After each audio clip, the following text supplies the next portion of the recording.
السلام علیکم ملګرو، څنګه یې ښئ؟ نن در سره یوه ډیره مهمه ویډیو شیر کوم. هغه دا ده د نظر په باره کې چې کوم کس ته نظر لګېدلی وي، یعنې د نظر اثر وي پې، نو هغه له پکار دی چې هغه دا وظیفه ضرور بې ضرور وکړي، د هغه نه به د نظر اثر ختم شي. اول به سوره فاتحه 7 ځله ووایي، بیا به 4 قل سورتونه، قل یا ایها الکافرون، قل هو الله احد، قل اعوذ برب الفلق، قل اعوذ برب الناس، دا 4 سورتونه دي 7 پیرې ووایي. بیا به د دې نه بعد آیت الکرسی 7 پیرې ووایي. د دې نه بعد به انا اعطیناک الکوثر، دا سورت 11 کرته ووایي.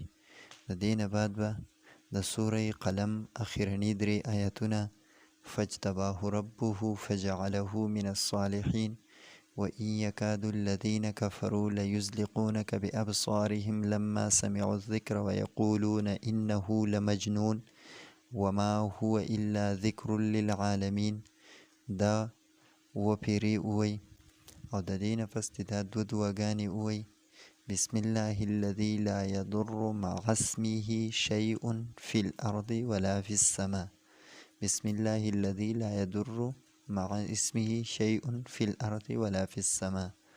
او بل دا دعا ده، اعوذ بكلمات الله التامات من كل شيطان وهامة ومن كل عين لامة، دا دعا دی وی.